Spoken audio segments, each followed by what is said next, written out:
the book is really filled with a lot of amazing information that I think is still relevant today about exercise in the brain. But before we jump in and talk about your book, can you give us a little bit of your background? Sure. Well, I'm a psychiatrist. I'm an associate professor of psychiatry at Harvard Medical School.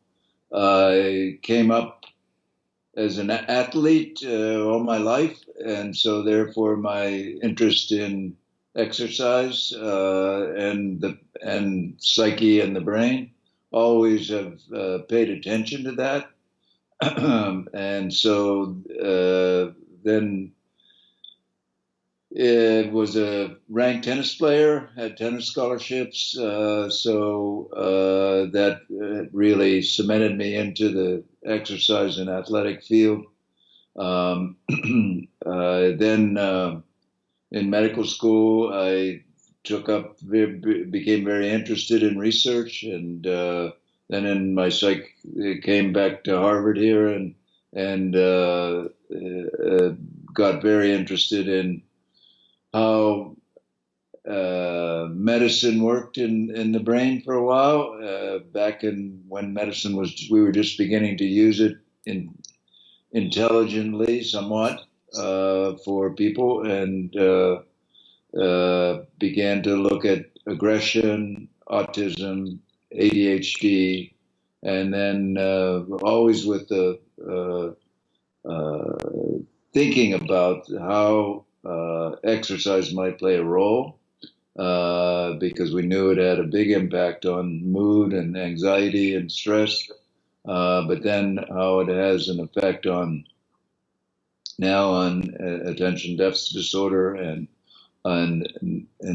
today working a lot with people who have to deal with the addictions or trying to prevent the addictions as well, and certainly the big motor behind all this research that's come out and keeps coming out on exercise is how exercise helps to prevent the onset of cognitive decline and aging and Alzheimer's disease. So it's been a very big, large swatch of the population that we look at. That is everybody, and to improve things and in their lives, to improve their sense of well-being. And I lecture now all over the world and involved from China to the Middle East in a variety of projects as well, certainly here in the States and in Canada. So I'm pretty much on the go all the time.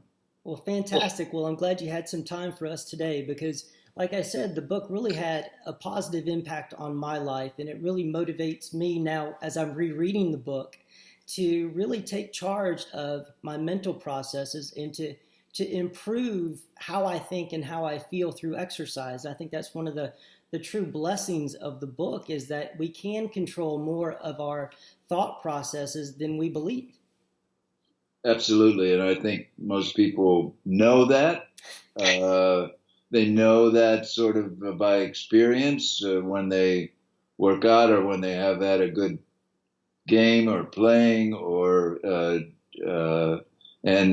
and they know they feel that much better, but they don't know that. They don't remember that, and that's the biggest problem for motivation, which is a huge, huge area of need and of interest today, of how we can sustain motivation to exercise.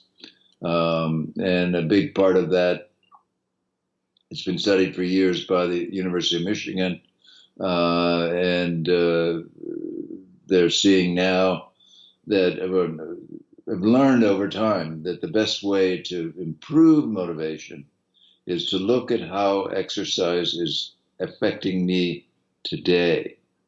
The big problem is looking at a long-term goal, like losing weight, getting buff, curing this, doing that. But it's really a matter for sustaining your motivation to stay with it, is to remember, when I exercise in the morning, boy, does my day go better. Boy, am I sharper. Boy, am I more motivated. Boy, yeah, we know that. Or in the evening, boy, that helps me calm down. Or midday, that helps me keep going. So there's always these things that we know, but we don't know we know. And I think Spark really tried to look at the information we had then, and we have tons more now to support all that is in the book then about how exercise doesn't not just work for our bodies, although that's so tremendous its effect, but really how it affects the brain and our mood, our psyches, our feelings about ourselves and others. Definitely. And the idea that we have more control over how we feel, I think, is so important nowadays as we have chronic stress and that our lifestyle really doesn't match up with how our genes evolved in that environment. And one of the topics you talked about was Paleolithic rhythm. That's the idea that we don't live in the rhythm that our genes are used to, and that when you do exercise, you're trying to reactivate or to use those pathways to help us to feel calmer, to feel more confident, and to be able to exist in this crazy world we're in. Exactly. And I think that's one of the, it led to my most current book called Go Wild, which is all about living according to our genes, from looking at diet, sleep, exercise, certainly, nature, our need to be connected to nature, being mindful, and overall, the most important is being connected and remaining connected to others, and in our home relationship or work relationship or play relationship, to develop and sustain these small tribes, because that provides us with so much of what we need to successfully deal with this crazy world we're in now.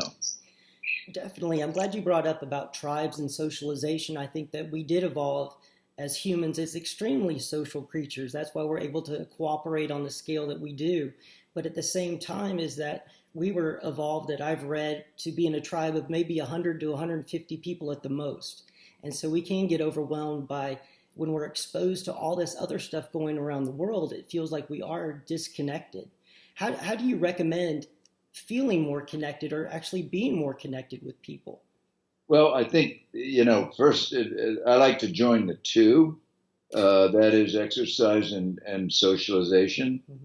So being involved in social groups that are exercising, like look at the popularity today of some of them, of the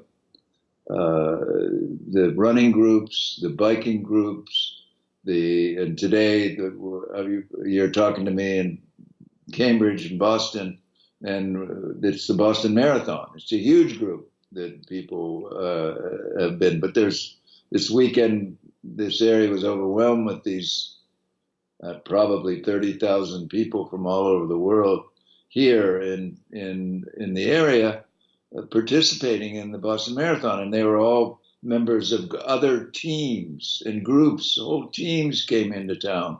Wow. Just to run.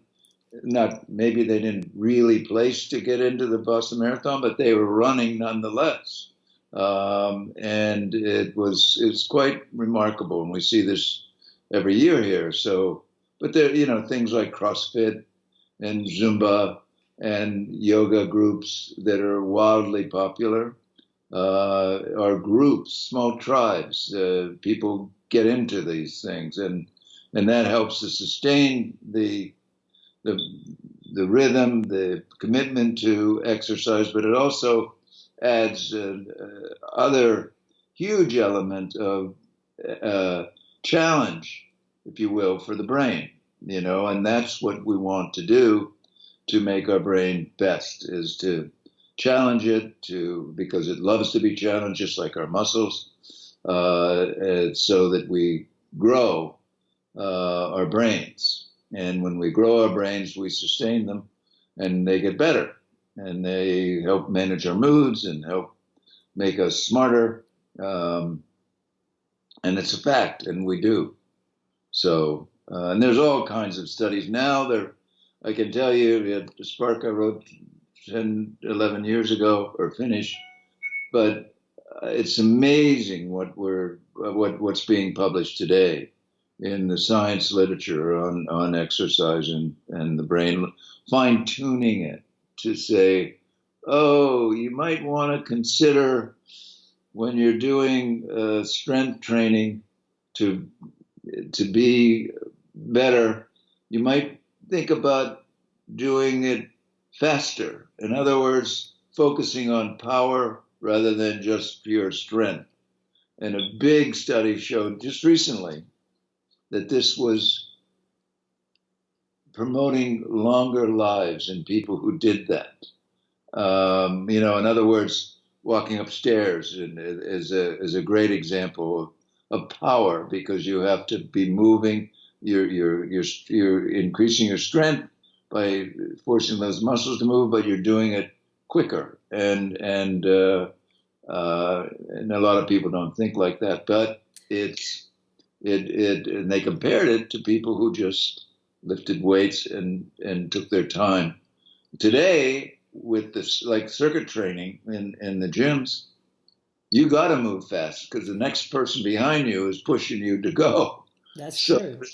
In a way, it's we call it anaerobic, or we call it strength training, but believe me, you're aerobic the whole time. You're there because you're being forced to move quicker, but that's a good thing.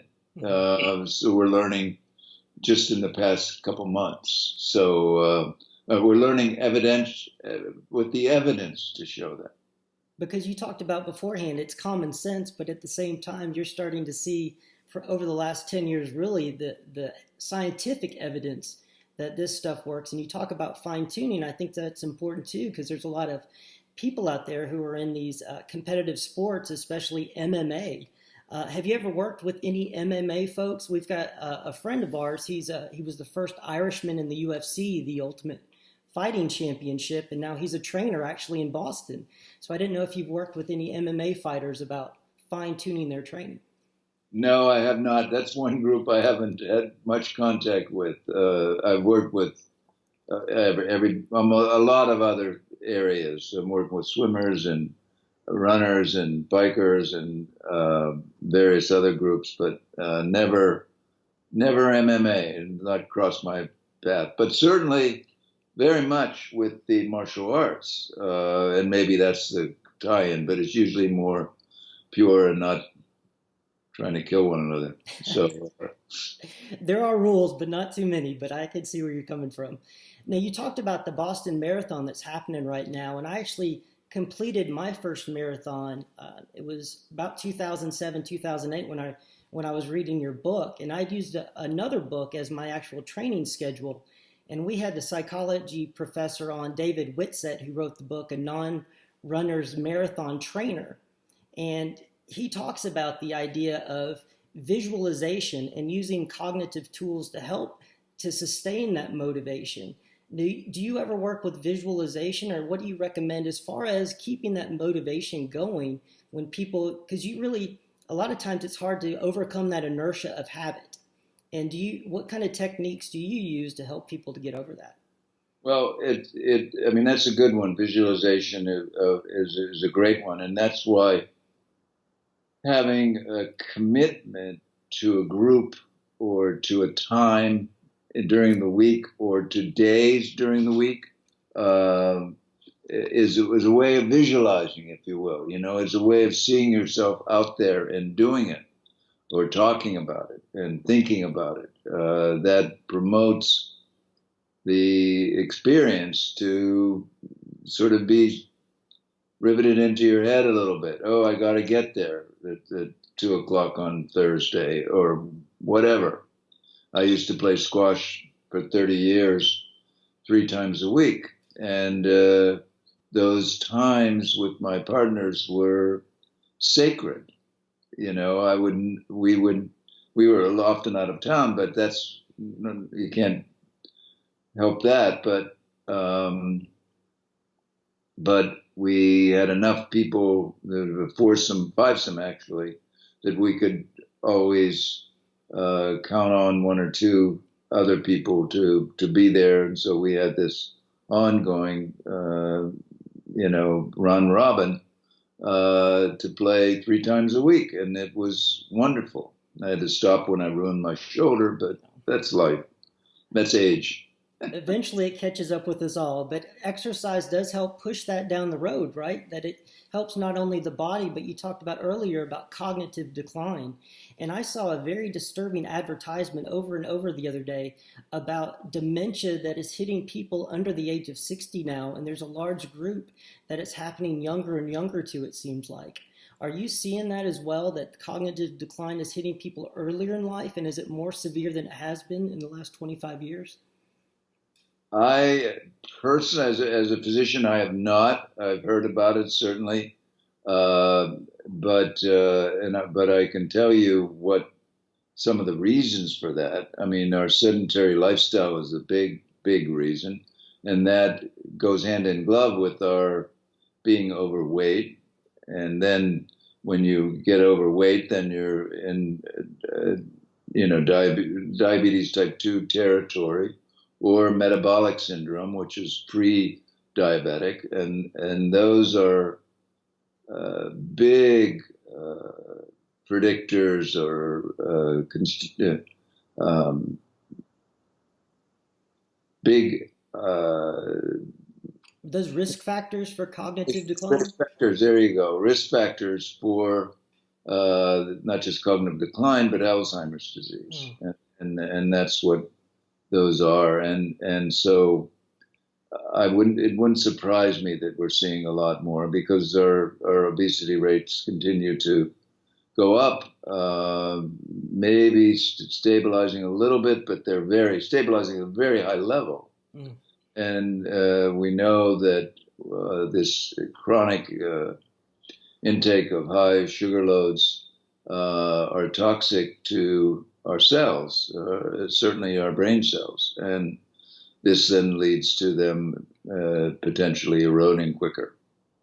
Definitely, and I've seen that, just in my sphere, you do see the cognitive decline in folks, and that does scare you, because I know somebody personally who lost their father with Alzheimer's, and he was in his, I think, late 40s, and so that's definitely something that I think a lot of people worry about. Now, in the book Spark, there was a great story about Naperville, Illinois, and about the kids there, and about the cognitive benefits that those kids got by being in a running class where they would get their heart rate up. Now, why did you think that the kids were benefited from that? And do you think that adults will find the same benefits as the kids did? Or do you think that as we age, we have less neuroplasticity and we have less ability to change really those patterns? The short answer is no, it doesn't change. We still have that capacity. The big answer about Naperville is that it's not just running groups they were in. I mean, it was that particular class, but the whole thing about Naperville is that they devoted their PE teachers had come to Jesus and figured out that their kids were remaining unhealthy and not getting healthier, even though they had the kids 5 days a week in PE, and they were devoted. And so they thought, well, okay, let's try something. And this brilliant PE teacher said, well, even though I'm a dyed-in-the-wool Chicago Cubs baseball fan back then, and a coach and all that, he said, I'm going to throw the balls out, and had all the kids running and doing calisthenics and all this for a few years, and then had this great sort of moment to transition to a new level when he realized that his athletes were still getting the best grades because he was using the markers of fastest, longest running, most endurance, all that as the guide. And so what he did is said, well, why don't I have them compete against themselves? So he had this brilliant idea of getting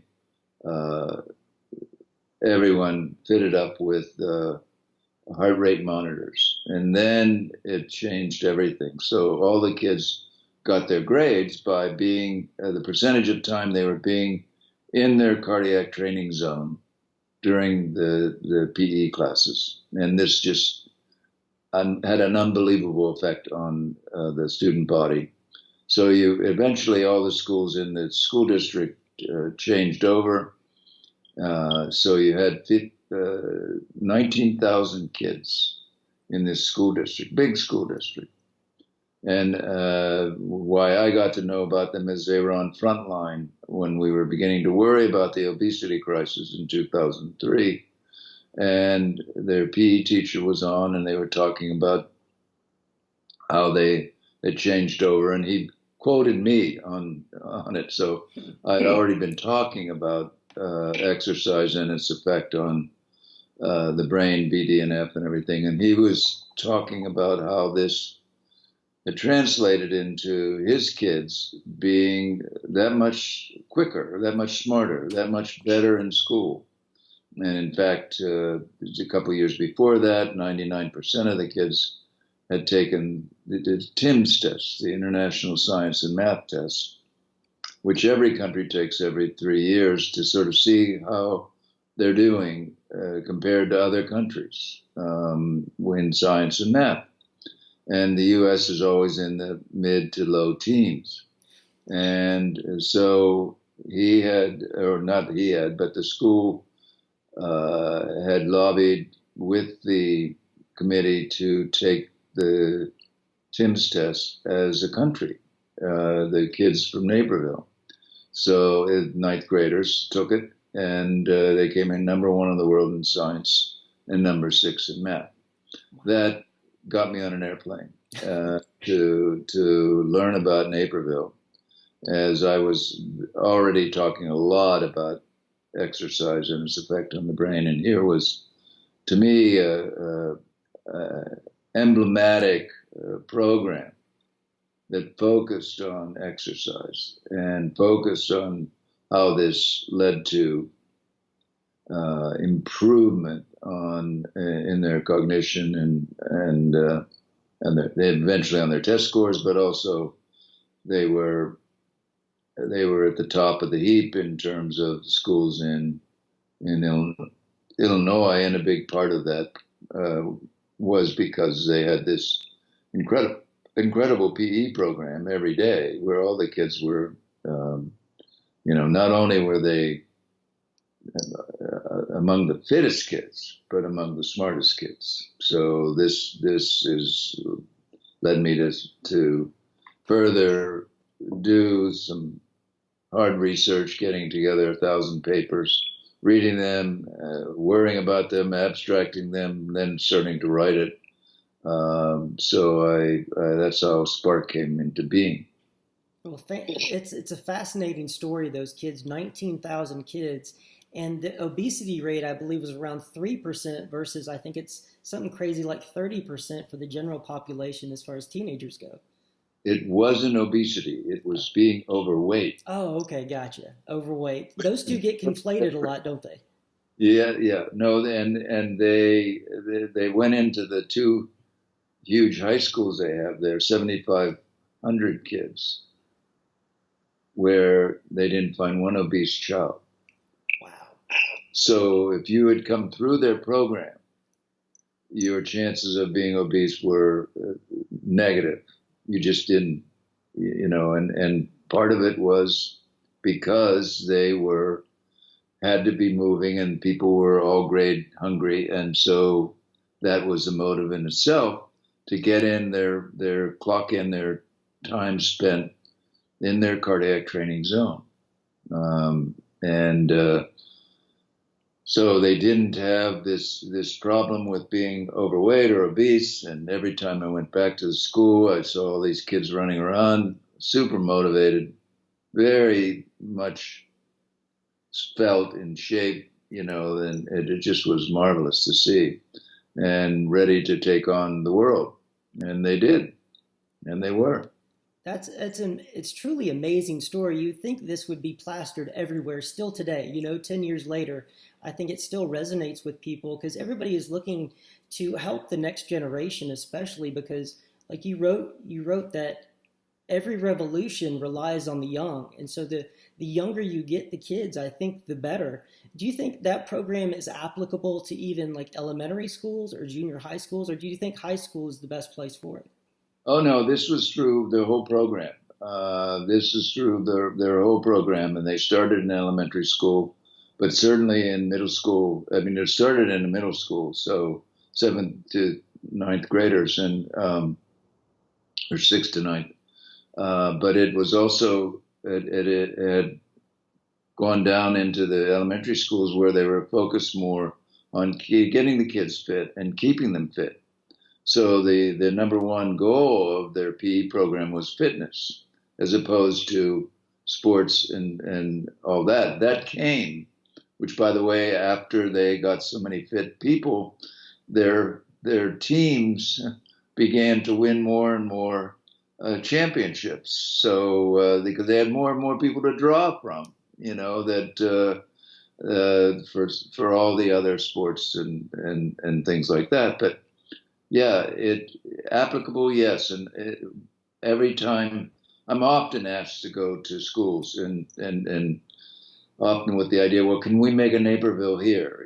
Can we do that same thing here? And it's so hard for, to put another burden on a school district because so many school districts are so beset with new rules every year. The poor teachers, they're so traumatized by, okay, we got this, we finally got this program going. Oh, 2 years later, let's change the program, whatever it is. And I'm not just talking about PE, certainly. But so what gets cut away is less is time in PE, time in the younger grades on recess. So there are many programs that actually came from Spark in the elementary schools to get, one of them is called Box, which is now in 4,700 elementary schools in the United States. And it's a before school program, an hour before school, 3 to 5 times a week, where kids come in and they play very vigorous games. They're running, jumping, playing tag, chasing each other, having fun, laughing an hour before school. And it's both inner city and suburbs, and it catches on very quickly. The teachers, the regular teachers see the benefit, and especially the special ed teachers see the tremendous benefit that this is given to the mainly K through 5 students, so real elementary school benefits, and it's volunteer in most places, but now it's been adopted into the first period by a number of schools, certainly in this area where it comes from. That's great. I like the idea of voluntary too as well. Do you think that's important for these type of programs that it is voluntary, or do you think when kids are young, they need to have that structure and discipline implemented on them, or do you think it's better for them to find it themselves? I think when they're in that kind of age group, that it's best that you come in and say, you're going to do this. In other words, to have that as a starting point, because especially today with our screens, our screen addiction that we all have, but they have it in spades because they were born with the iPad in their crib. Come on, it's and certainly the iPhone because everybody's on it everywhere in the world, and it's It's something that we have to deal with. And so if kids are given their choice, they'd much rather do esports or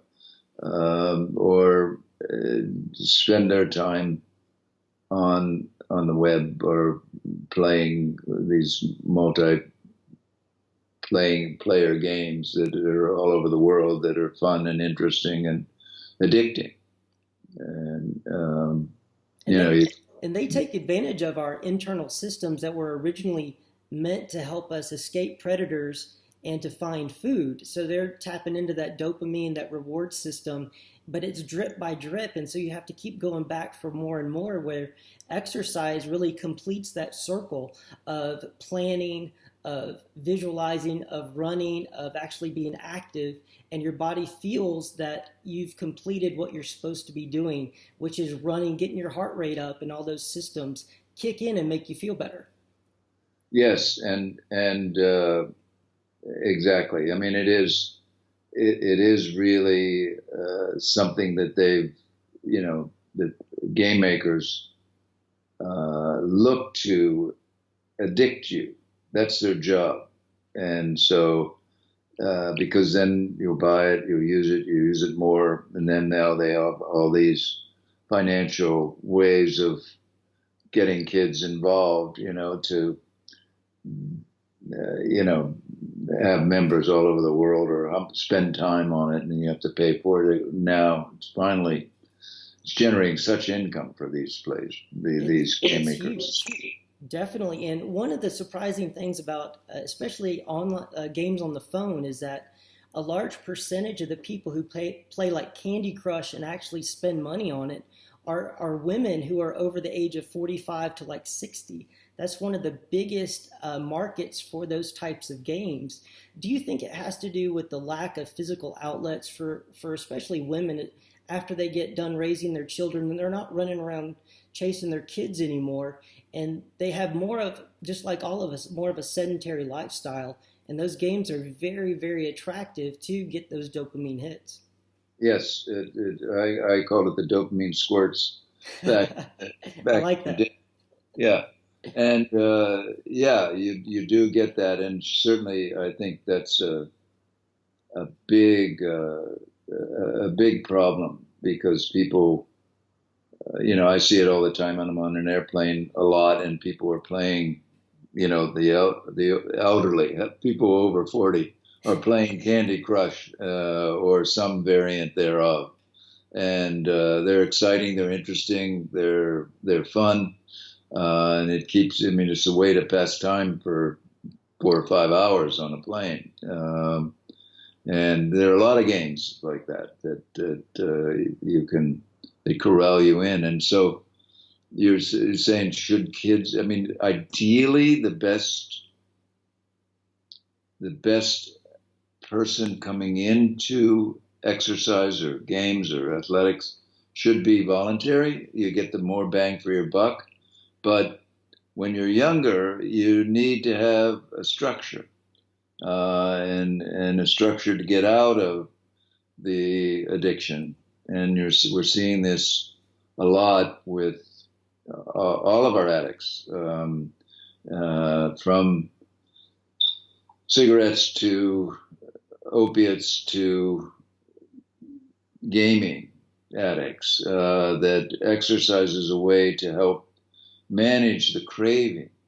We know that in Spark, there's a whole chapter on addictions, and how it works. And just as you say, I mean, we're providing the dopamine and norepinephrine and serotonin, all this stuff that the addictive substance really targets. And also, by the way, the endocannabinoids, which is where marijuana comes in, which is a big factor in our feeling satiated after we exercise. It's right up there with the endorphins. And the marathon, which is happening as we speak, was the one to really to popularize the endorphins, our endogenous morphine, because in the late 70s, early 80s, We had learned about the endorphins, and we were also learning that why were these runners running so long, and what the heck was going on? And so they started measuring their endorphins, and their endorphins levels were sky high. So it became associated with the sort of the nirvana state that you get into at about, if you're really running at about miles 16, 17, and you continue through, so you can run through the pain, you don't notice it, you run through injuries that you don't even recognize because you're running, and you're in this sort of pain-free, carefree state, partly by the endorphins, but now we know all kinds of partners participate. It's not one thing. It's not so simple. Well, I think that's what we're finding about the human body and the human mind is the absolute, seemingly infinite complexity between the connections between when you raise one neurotransmitter, it affects everything else as well. So when we're trying to use medicines to regulate that system, it could have unintended consequences. I think we see a lot of side effects with psychiatric medications. Do you think that exercise is now more understood by physicians as a form of medicine, and is it starting to replace some of these antidepressants, anti-anxiety medications?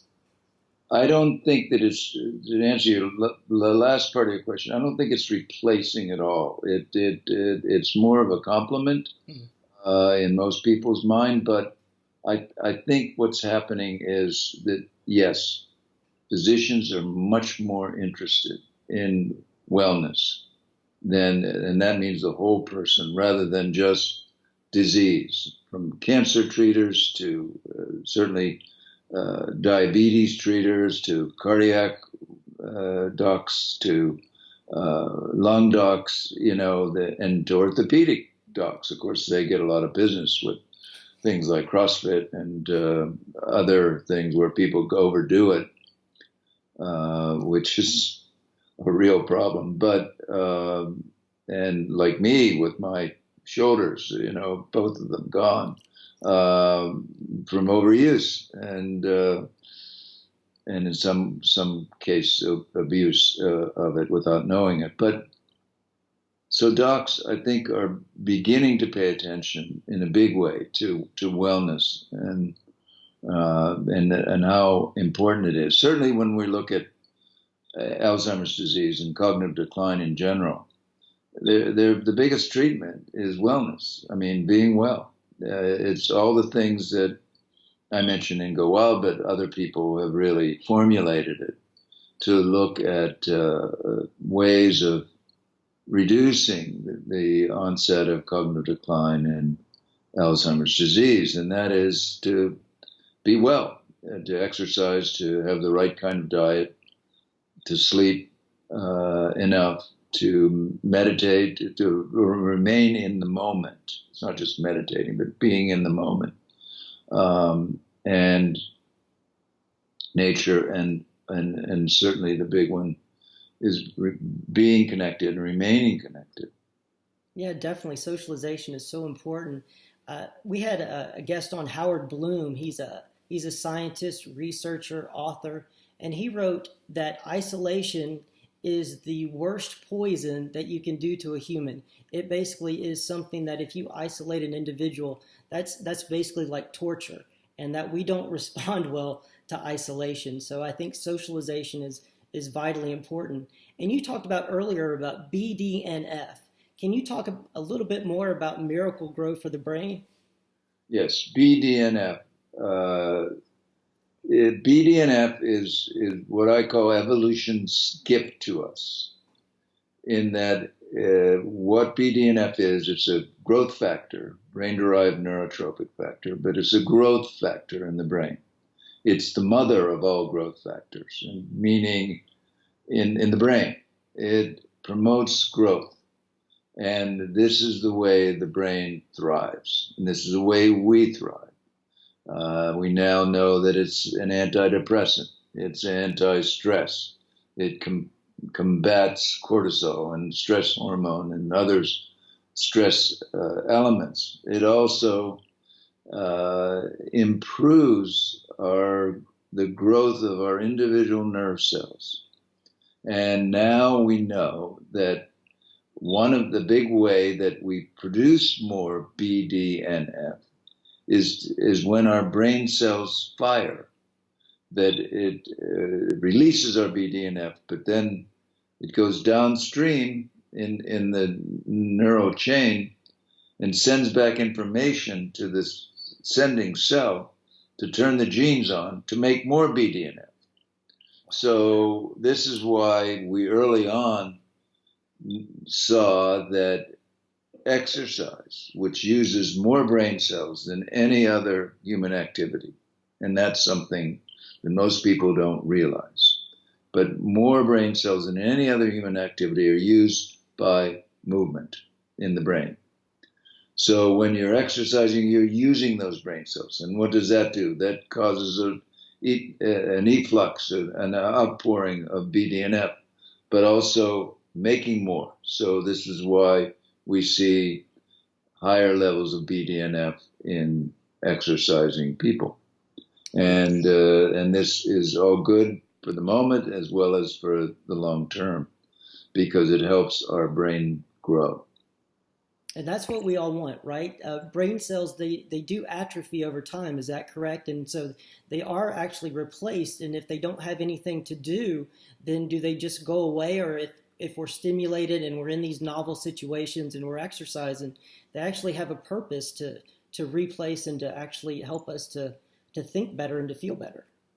Yes, because the brain, and like nature, or the human nature, is parsimonious, meaning if you're not using it, we're going to use it someplace else. So if you're not using all these proteins and stuff in the nerve cell, well, let's break it down and use it over here.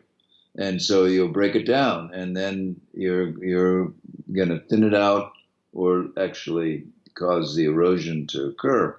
And there's a saying in neuroscience that's been there forever now. Oh, forever meaning 30 years.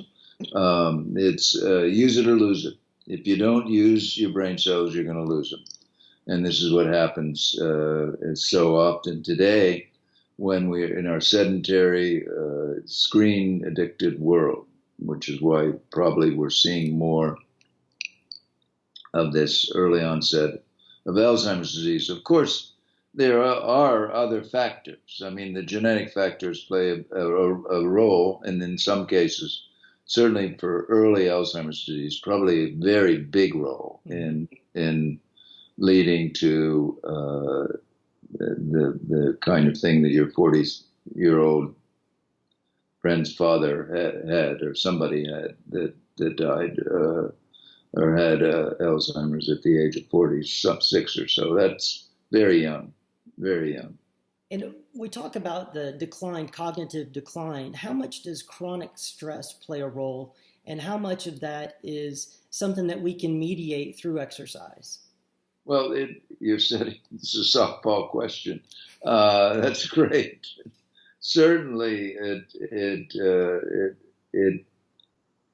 chronic stress is one of the factors too, and that's why meditation, sleep, right diet, right exercise, right balance, all that is to reduce the stress levels. Stress is the killer for the brain. Okay, it is the eroder, and stress with all of its constituents, with inflammation. I mean, when you talk to anti-Alzheimer docs today, they're talking about lowering the risk of inflammation. And you do that in so many ways.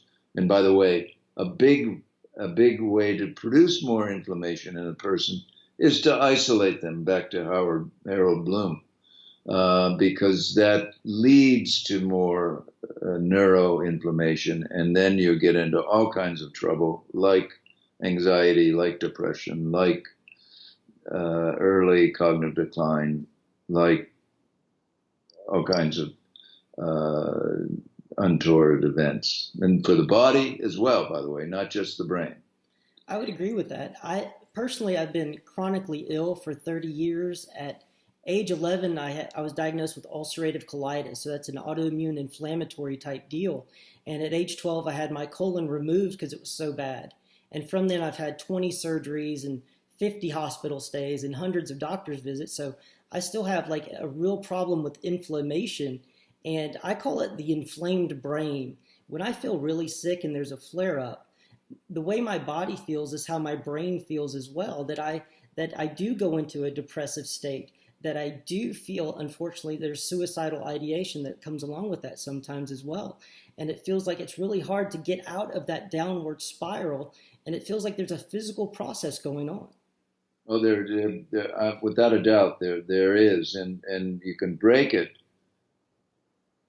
Well, you probably learned that. You break it by exercising, and that puts the damper on the downward spiral, and it can both mentally, brain-wise, and physically for your entire body. So, if you ran a marathon, it probably really had a good effect on your use ulcerative colitis as well. It was, yeah, I could still remember you talk about like the schedule. I think it's really important.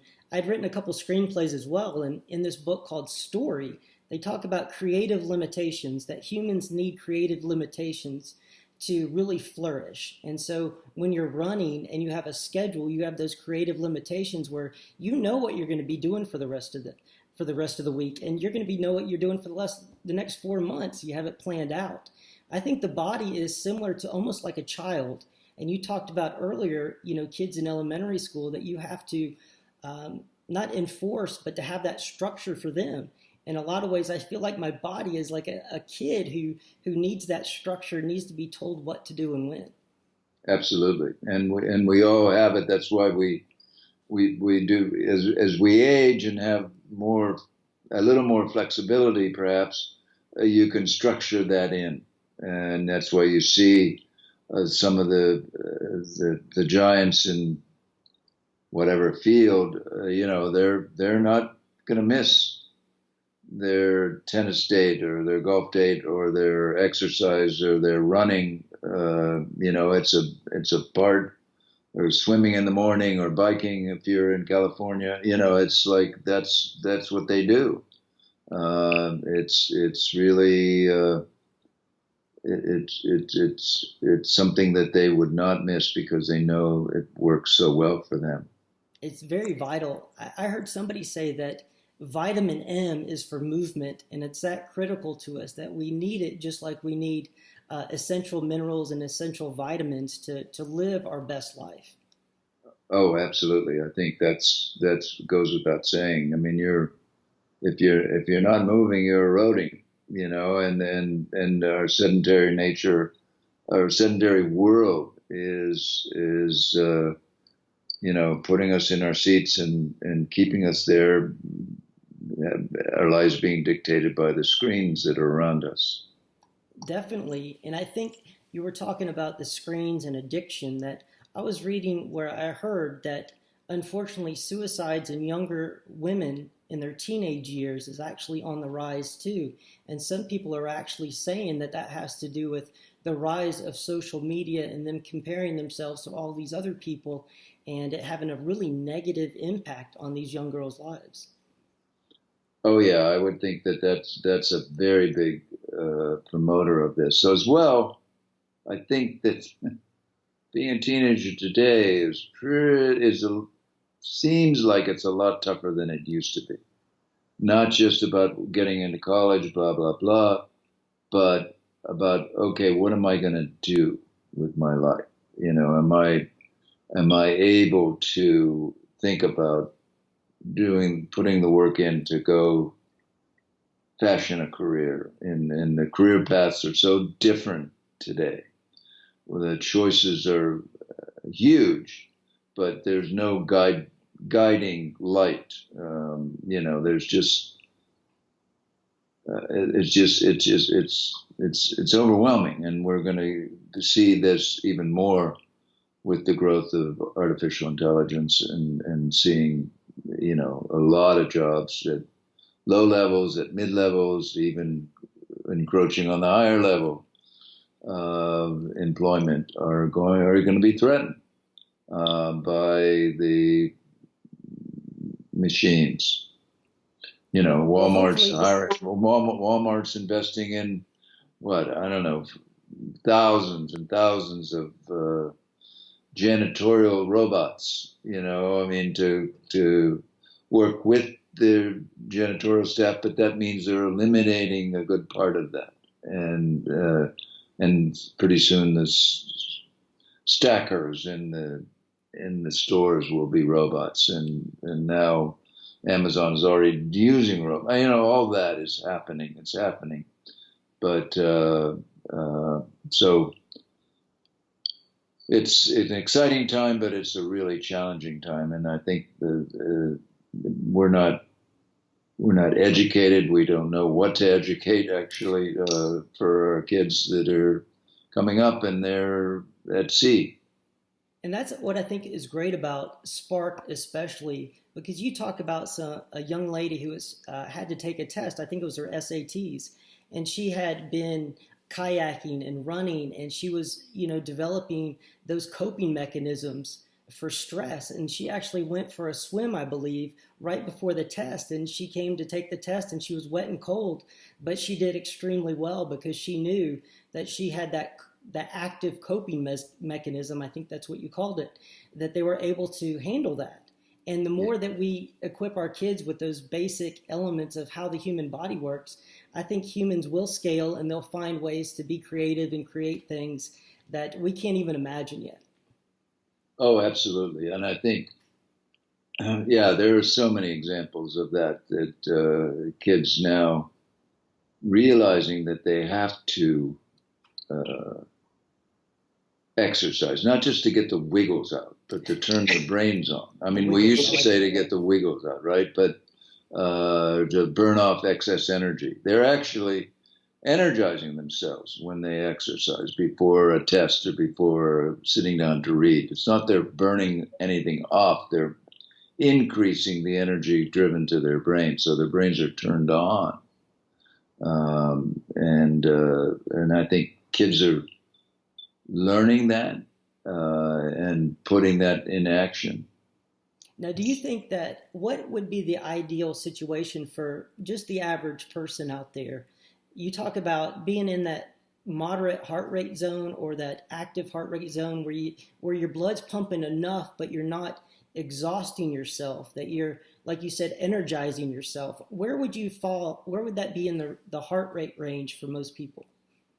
Well, it depends. It's usually what we'd say the moderate range is 65 to 70% of your maximum heart rate. And then you get above that, and that's when you get to the point where you're a little breathless. It's harder to keep a conversation going. You're starting to sweat. And then above that, you start to really sweat. You start to really, there's a lot more effort. And then when you get into the higher intensities, which I also talk about in the book, which is now a huge area of interest in science, but also amongst people, is high intensity exercise, where you're talking about Tabata and the CrossFit people and the Orange Theory, which is another group kind of thing that you may not be aware of, but it's huge. It's the biggest growth sport area in the country. Wow. More Orange Theory places are open up all the time, and it's basically high intensity training, high intensity interval training. That per an hour you just knock yourself out, and kids, younger millennials and mid-range adults are really buying into it as a way to really condition their heart rates, really condition themselves so that they can really are equipped to power through lots of stuff in life.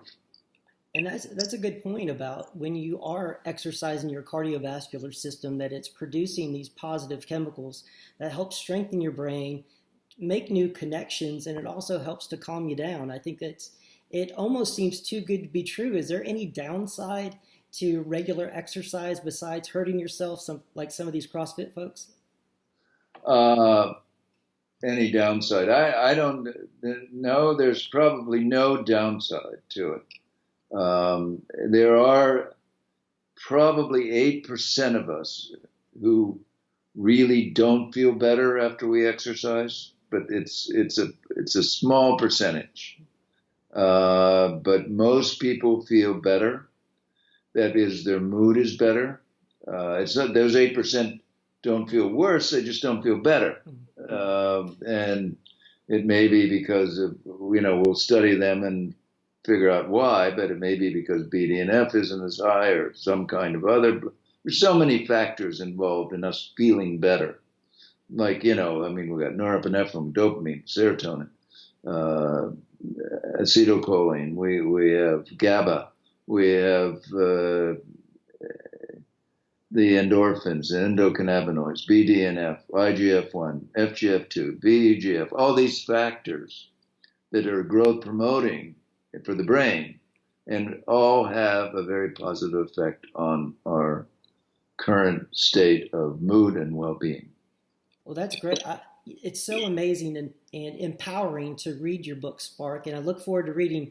Is it Go Wild? Is that your current book? The other one is Go Wild, the newer one, which you alluded to in terms of the Paleolithic understanding, or looking at our genes as a guidepost of how we should be living, and that's what Go Wild is about. Fantastic. I look forward to reading that as well, John. What would you give people as far as a recommendation? I know everybody is variable and everybody's so different, but what would you recommend? Is it 3 to 5 days a week, 30 minutes to 45 minutes, or what would be the prescription that you would recommend?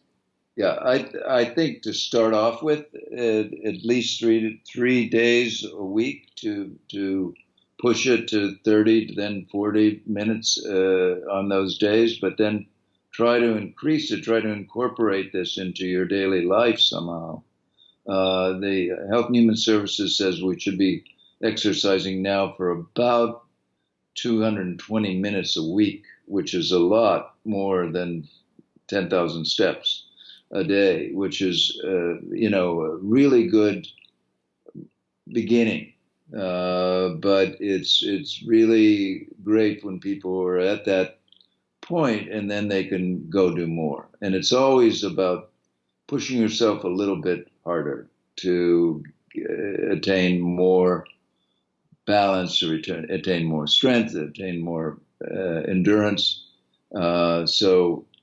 And whatever is going to make it something you'll come back to. And that's where joining these groups for the, those women who are playing Candy Crush that you mentioned, something like Zumba, a Zumba group 3 times a week. It's fun. It's interesting. They'll get into it. Or dancing. Yes. But and then the big one today for our younger adults is yoga. I mean, it's just wild how many people are in yoga groups all over the country, and it's great. It's fantastic because it truly is exercise. It truly has a lot of the same benefits as running, swimming, biking. All those things make our brain work really, really good. That's great advice, to start small and incorporate it. And the idea, when I'm really feeling ill and feeling sick, sometimes I have to set my timer for just 5 minutes and go walk. And that's the victory for the day. And I think a lot of people, unfortunately, there's a lot of chronic autoimmune issues out there. And you wrote in your book about that we need to go from just surviving to thriving. And I think that Spark and Go Wild are 2 books that can definitely help people change that mindset to just survival and pushing and growing. Because like you said, if you're not growing, then the alternative is decaying, really. That's the 2 forms of existence that we have in life. Now, you did talk about that exercise, the best type is that what you keep coming back for. And I think diet is the same way. Do you touch on diet in Go Wild as well? Oh yeah, no, there's a whole chapter on diet. There's a chapter on sleep, a chapter on nature, a chapter on mindfulness, and a chapter on connection, small tribes, and about how to integrate these in your life, and which are really the genetic prescription, the genetic demand that we do these things because we evolved in that kind of environment, and that's what our genes are setting us up for. And then, of course, our lives are so different today, so we have to deal with that. Definitely. And I think that's a great way to put it, genetic prescription, because like you said, our lives do not match up with how our genes evolved in the environment that we did live in. And Spark is a great way to see how exercise heals the brain, that the body can cure the brain, and vice versa. And I think that the Go Wild, it has the whole prescription that people nowadays are so hungry for. So I do recommend everybody go out and buy Spark, go out and buy Go Wild, and find out for yourself how you can control more of your life and to create a better brain, not only for today, but in the future. So John, thank you very much for your time today. I really appreciate it. Okay, it's been fun talking with you. Excellent. And thank you everybody for listening today. And we will see you next time. Bye-bye.